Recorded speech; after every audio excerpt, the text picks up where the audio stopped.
اللهم صل وسلم وبارك على سيدنا محمد أشرف الخلق وعلى آله وصحبه أجمعين. صباح الخير عليكم جميعا، صباح الهنا والرضا والمحبة وراحة البال، صباح كل حاجة حلوة في حياتنا وحياتكم. ربنا يسعد أيامنا وأيامكم جميعا يا رب العالمين.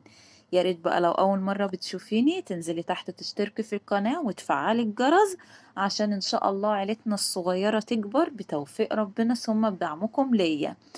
ويا بنات ما تنسوش اللايك. اللايك هو اللي بيخلي الفيديو بتاعي يتشاف. يلا بقى لو انتي بتشوفيني كده حطي اللايك قبل ما تنسي، ونسمي بسم الله ونشوف بقى ان شاء الله الفيديو بتاعنا كده مليان افكار جديدة. ده فطارنا اول يوم رمضان، كل سنة وانتم طيبين، كل سنة والأمة العربية والإسلامية بألف خير يا رب. ينعاد علينا وعليكم الأيام بالهنا وراحة البال. أنا هنا كان معايا لحمة حطيتها تتسلق معايا، وحطيت الجزر وبصل وورق لوري وفلفل وكده، لكن ما بتحطيش ملح خالص. ورجعت تاني حطيت شوية سكر بس ما جاش معاكم في الفيديو. شوية السكر بيساعدوا على ان الأنسجة بتاعت اللحمة من جوه تتفتت، فده بيخليها ان هي تستوي أسرع. تمام. هنا بقى جبت كده معلقة سمنة كبيرة وبعمل التقلية، هنعمل بزلة. فقطعت كده بصلاية، أنا مفرزة معاكم بصل في الفريزر، ولكن إيه، استسهلتها يعني كده كده، دي مش مستاهلة يعني إن أنا إيه أطلع بصل من الفريزر يعني. أول ما ابتدت البصلاية كده تدبل معايا، ابتديت أنزل على كيس البزلة على طول كده. اللي معايا لازم كده تنزليه الأول يتغلف في المادة الدهنية قبل ما تنزلي الصلصة. تمام. ده بيخلي لون البزلة يرجع معاكي كأنها لسه فريش وكأنك لسه اللي عاملاها دلوقتي. بصوا شكلها ولونها اتغير ازاي. ابتديت كده احط معلقة صلصة بس عشان تعزز من لون الدمعة بتاعتها. وابتديت برضو ان انا اشوح كده الصلصة كده، معلقة الصلصة تقلبتين، ونزلت بالبطاطس. انا نازلة بكمية بطاطس كتير لاني عندي بيحبوا البطاطس زيادة يعني في البزلة، يعني ممكن يقعدوا يدوروا على البطاطس من وسط البزلة. ودي هنا الصلصة اللي احنا كنا مفرزينها مع بعض، نزلت برضو كده بمكعب كده اهو، حطيته في قلب البزلة والبطاطس، وهيخليه بقى ايه، هو هيفك على السوا يعني في النار. بصوا بقى فايدة التفريزات اللي احنا بنعملوها سهلت علينا ازاي، يعني جبنا كيس بزلة على كيس صلصة على مش عارفة ايه، كل ده بيسهل علينا. لان اليوم بجد بيبقى مليان حاجات كتير، يعني بتبقى وقفتك غصب عنك خلال يومك في رمضان بتبقى كتير، فالحاجات دي بنسهل على نفسنا بيها. انا هنا بقى جبت الفريك. في الاول خالص غليت له ميه ورحت نقعته حوالي ربع ساعه كده في الميه. تمام. بعد كده اخدته وشطفته وغسلته غسله حلوه كده كذا مره. وبعد كده جبت حله فاضيه على النار وهبتدي ان انا اشوح فيه لحد ما اخرج منه كل الميه اللي فيه. تمام. بصوا كده الميه بتتبخر اهي منه. اول ما هلاقي الميه اتبخرت كده منه، طبعا انا هنا يعني بقص من المقاطع كتير، فده يعني انا كنت سبته شويه حلوين يعني على النار وكده.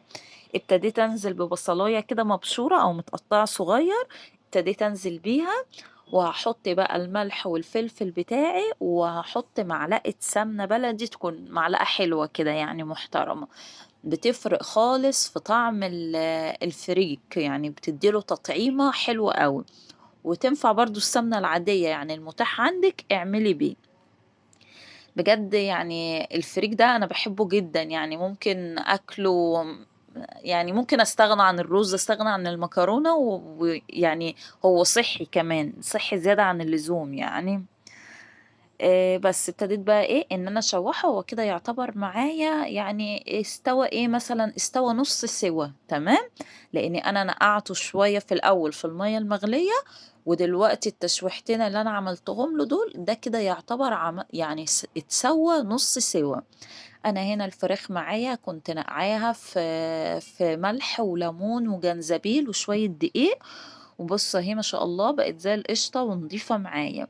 طيب إيه اللي أنا جايباه في الطبق ده؟ أنا جِبت بصلاية صغيّرة كده مبشورة، وحطيت عليها معلقة سمنة بلدي وملح وفلفل، وهابتدي إن أنا أدهن بيها الفراخ اللي معايا، ده بيخلّي طعم الفراخ كده تبقى مسكّرة وبيدّي الفراخ تطعيمة حلوة أوي، يعني جرّبي كده تكاية معلقة السمنة دي حتى لو سمنة عادية، جرّبي تكاية معلقة السمنة مع البصل والملح والفلفل بجد بتفرق خالص في طعم الفراخ معاكِ. أو عامةً في أي طيور، يعني سواء بَط أو سواء حمام، فراخ، بتبقى حلوة أوي وبتطعّم الطيور معاكِ تطعيمة حلوة أوي. ابتديت بقى إن أنا أحشي كدهوّة الفرخة اللي معايا، أنا هنا برضه معايا صدور بس دي يعني هاحطها تتسلق كده مع الفرخة، ابتديت بقى إن أنا أحشي كده ويعني يعني آآ يعني إيه مش فاهمة، يعني أزُق كده الفريك لجوّه بحيث إيه، يعني تاخد معايا كمية كويسة من الفريك، وما تخافيش مش هتفرقع منِّك ولا هيجرى لها حاجة، لإن الفراخ بيبقى سُمكها غير الفريك غير الحمام، الحمام لو حشيتيه بزيادة بيفرقع منِّك في النار، لكن الفراخ لأ، يعني الفراخ سُمكها تخين بتستحمل الحرارة وبتستحمل إن أنتِ تحشيها كويس يعني. واللي ينطبق عليها ينطبق على البَط برضه، البَط بيستحمل أكتر، هي كده بتبقى إيه، درجات. هنا خلاص أنا كنت حشيت الفرخة وقفلتها، وهاحطها كدهوّة في مَيّة سخنة على النار، وبرضه نزلت باقي الفراخ اللي معايا، وهابتدي أحط برضه لأي شوربة باحط إيه، طماطم وورق لوري وجزر و وملح وفلفل. اللحمة ما حطيتلهاش ملح، الفراخ أو الطيور عامةً عادي إنِّك تحطي ملح من البداية مش هيأثّر عليها ولا هيأثّر في السِوَى، لكن اللحمة لو حطيتِ الملح من البداية خلاص كده انسي اللحمة بقى هتقعد ساعات على النار وهتبقى شادة، وبرضه مش هتستوي في الآخر. أنا هنا كان معايا لفة جلاش جبتها كده قُلت برضه أعمل إيه، صينية جلاش كده طبعًا أول يوم رمضان ده لازم يا جلاش يا رقاق حاجة من الاتنين، فأنا كان عندي لفة جلاش فقُلت خلاص هاعمل إيه، هاعمل بيها. ابتديت كده قطعت نُص الكمية اللي معايا وحطيتها في الصينية، من غير ما أدهنها ومن غير ما أدهن ورقة وورقة ومن غير كل الأفلام دي، وهيطلع معاكِ في الآخر مورّق وتحفة وما لهوش حل. أنا كده حطيت نُص الكمية معايا وابتديت جِبت كيس عصّاج برضه من اللي كُنّا إحنا مفرّزينه مع بعض، بُصّوا الحاجات دي بتسهّل إزاي، غير ما أنا كنت هافضل أقطّع بصل وأعمل عصّاج، كل الحاجات دي بجد بتسهّل معايا اليوم خلال شهر رمضان يعني. بس كان عندي بقى جبنة كده شقيق موتزاريلا على تركي مبشورة، ابتديت إن أنا إيه، أحُط كدهوّة على العصّاج، حطيت طبقة كده بتطعّم برضه طعم الجلاش، لو مش عندِك مش مشكلة خالص، يعني أنا أول مرّة أساسًا أحُط على الجلاش باحب أحُط عليه أمّا باكون عاملاه بالصدق، لكن كلحمة أول مرّة أحُط فيه، تمام؟ ابتديت بقى أحُط نُص كمية الجلاش الباقية اللي كانت معايا، ابتديت برضه أفردها كده وأسويها، هي متقطّعة شوية لإن بقى لها فترة في الفريزر، ولكن إيه، سويتها كده وضبّطتها على قد إيه، على قد ما أقدر. ما تقلقيش خالص إن أنتِ مش بتدهني بين كل ورقة وورقة، صدّقيني الطريقة دي هتبقى حلوة أوي، أوي، وهاقول لِك التكاية اللي هي تخلّي إن الجلاش يوصل لآخر حاجة تحت يبقى مستوي، هاقول لِك عليها دلوقتي أمّا نوصل لها بس. ابتديت بقى إيه، أنا كل مرّة باقطّعه مربعات، ابتديت إن أنا إيه، أغيّر كده في شكل التقطيعة شوية، بُصّوا ماسكة السكينة كإني باحارب عشان أوصل لآخر الجلاش من تحت، يعني بُصّوا الماسكة مش عارفة حاسة إن أنا باتعارك. ابتديت بقى إيه، قطّعت الجلاش كدهوّة على شكل بلس كده في الأول أو شكل زائد، وبعد كده كل مربّع من ال4 مربعات ابتديت أقطّعه على 3 حتت زي المثلث كده تمام، بالشكل ده. اللهم صل وسلم وبارك على سيدنا محمد، اذكري الله دايمًا، سمّي بسم الله وأنتِ بتعملي حاجتِك، حاجتِك هتطلع حلوة أوي، هتطلع مضبوطة أوي، هتطلع فيها بركة، هيطلع يعني الأكل مسكر كده من تحت ايدك. ده كله بفضل انك بتسمي على الاكل، بتذكري الله طول ما انت واقفة في المطبخ وشغالة. دايما ذكر الله في بقك بيسهل عليكي، بيخلي الاكل يطلع معاكي فيه بركة وليه طعم. طيب هنا هتقولي لي انا مش هسقيه طبعا بلبن وبيض. انا بطلت من ساعة ما الحاجة غليت، بطلت ان انا اسقيه خالص بلبن وبيض. وبجد الطريقة دي طلعت فعلا جميلة، وان احنا كنا حافظين مش فاهمين بجد يعني. هنا انا جبت مج كده شوربة، بس شرط تكون مغلية. ليه مغلية؟ عشان يتغلغل في كل الجلاش في الطبقات اللي من تحت، وتستوي تحت وتبقى ايه، يعني ما تبقاش ناشفة. جبت كده مج من الشوربة، وابتديت ان انا احط فيه معلقة سمنة كبيرة ووزعته معايا على الجلاش. تمام. بجد الطريقة دي تحفة. وخلي الفرن سخن قوي، ودخليه على فرن على درجة حرارة عالية، هيطلع معاكي تحفة، وهتلاقيه نفخ كده معاكي في الفرن، وهتلاقيه بجد تحفة.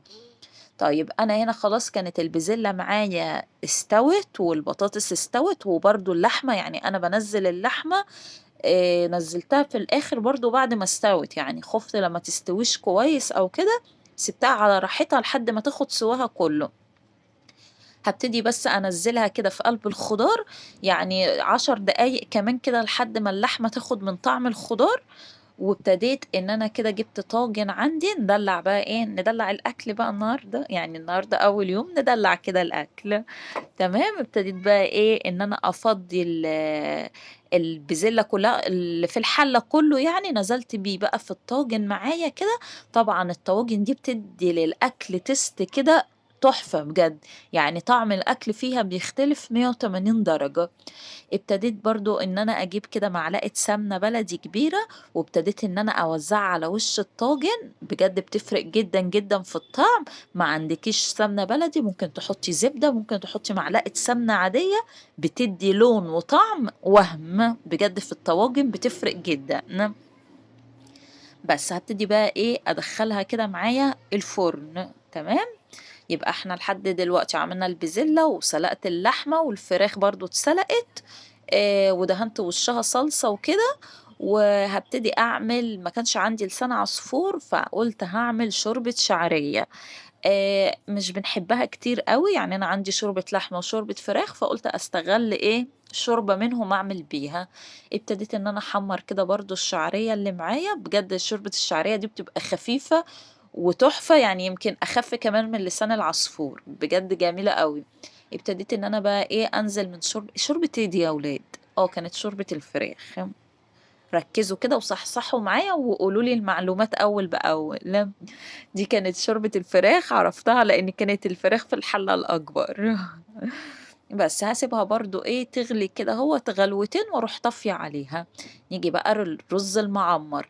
بجد انا قايلة كل التكات اللي تطلعوا معاكي ناجح لو انت اول مرة تعمليه.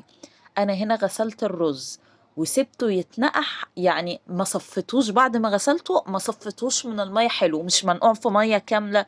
لا يعني سبت فيه حوالي كوباية مية، وسبته اتنقع فيها. سبته 10 دقايق بس. تمام. او ممكن 7 دقايق كمان. ابتديت ان انا افضي الرز، كمية الرز اللي معايا في الصينية، ونزلت عليه بملح ورشة خفيفة قوي قوي، يعني معلقة واحدة زيت بس. هتقولي لي مش هنحط فيه قدام، هقولك هنحط فيه بس مش دلوقت. وهحط برضو رشة ملح رشة فلفل خفيفة، اللي هي ما تغيرش لون الرز معايا. انا عاوزة الرز المعمر يفضل لونه فاتح كده وساطع، بياضه ساطع. تمام. هبتدي بقى اقلب الرز كده في الملح والفلفل ومعلقة الزيت اللي انا حطيتها. معلقة الزيت دي بتغلف الرز معايا وتخليه في نفس الوقت اللي هو مش معجن. تمام. طيب انا هنا معايا غالية نص المقدار، حاطة نص المقدار لبن، والنص التاني مية. يعني انت لو بتعملي كوبايتين رز هتحطي له 3 كوبايات سوائل. لو بتعملي 4 كوبايات رز هتحطي 6 كوبايات سوائل. النص لبن والنص مية، واغليهم مع بعض. تكاية انك تغلي اللبن مع المية دي بتطلعه تحفة، يعني ما تحطيش اللبن وبعد كده ترجعي تدلقي مية على الرز. لا، اغلي المية واغلي اللبن مع بعض، وبعد كده انزلي بيهم على الرز. دي انا كانت عندي هنا قشطة اللي هي وش اللبن، كنت اخداها كده عينها في طبق، ابتديت ان انا احطها كده برضو على وش الرز. تمام. بجد هيطلع معاكي الرز وهم، بجد بجد لو انتي اول مرة تعمليه بأمانة هيطلع معاكي الرز يعني مش هتصدقي نتيجته. طيب انتي لو عندك نار من فوق ونار من تحت هتدخليه على، هتشغلي النار اللي من فوق والنار اللي من تحت وهتخليه تحت الشواية. لكن لو انتي زي حالاتي كده بتشتغل اللي فوق بس او اللي تحت بس، يبقى في الاول هتسخني الفرن جامد وتدخليه تحت الشواية لحد ما يتحمر، وبعد كده هتطفي الشواية وتولعي من تحت، تخلي النار يعني أكتر من الشمعة كده بشوية، وتبتدي تحطيه في الرف الأخير خالص من تحت. تمام. أنا هنا كان الرز خلاص استوى معايا، استوى، كمل سواه سوى تام.